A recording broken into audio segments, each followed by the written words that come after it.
class 10ৰ important কেইটামান MCQ লৈ আহিছোঁ মেথছৰ মেট্ৰিক পৰীক্ষাৰ কাৰণে বহুত দৰকাৰী হয়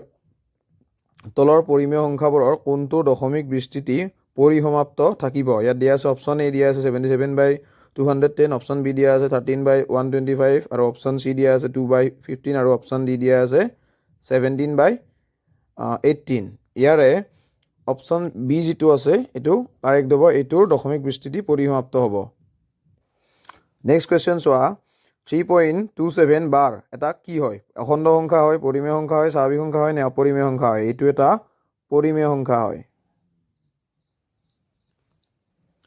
3 নম্বৰ কুৱেশ্যনত হৈছে px = 3x³ - 5x²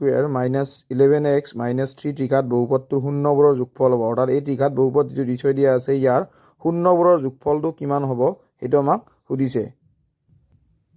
তো এতিয়া চোৱা ইয়াৰ এনসাৰটো কৰোঁতে আমি px টো লিখি লৈছোঁ কিমান দি থৈ দিয়া আছে এইটো লিখি ল'লোঁ ইয়াৰে a কিমান আছে 3 আছে b কিমান আছে -5 c কিমান আছে -11 আৰু d কিমান আছে -3 ধৰা হ'ল শূন্য তিনিটা যদি আমি আলফা বিটা আৰু গামা বুলি কওঁ ইয়াৰ আমাক ত্ৰিঘাত বহুপদৰ শূন্যবোৰৰ যোগফলে সুধিছে ন গতিকে alpha plus beta plus gamma কিমান হ'ব এইটো ফৰ্মুলাই আছে যদি ত্ৰিঘাত বহুপদ থাকে তাৰ -b/a হয় এতিয়া চোৱা -b অৰ্থাৎ b কি আছে -5 সো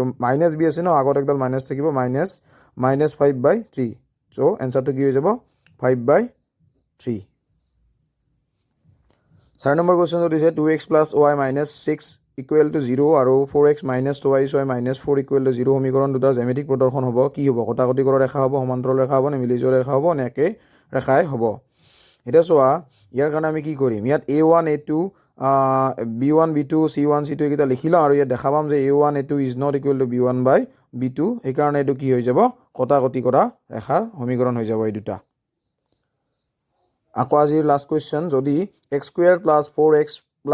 k = দ্বিঘাত সমীকৰণ 0 দ্বিঘাত সমীকৰণটোৰ মূল দুটা সমান হয় তেন্তে k ৰ মানটো কিমান হ'ব সুধিছে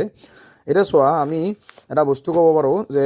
যদি এটা সমীকৰণৰ দ্বিঘাত সমীকৰণৰ মূল দুটা সমান হয় তেন্তে কি হ'ব লাগিব চৰ্তটো b² - 4ac = 0 হ'ব লাগিব আৰু ইয়াৰ কাৰণে আমাক কি লাগিব a টো কিমান আছে ইয়াত 1 আছে b টো কিমান আছে 4 আছে আৰু c টো কিমান আছে k বুলি দিয়া আছে সো b² - 4ac = 0 কৰিলে আমি শেষত কি এনসাৰটো পাম k = 4 পাম so option c is the correct answer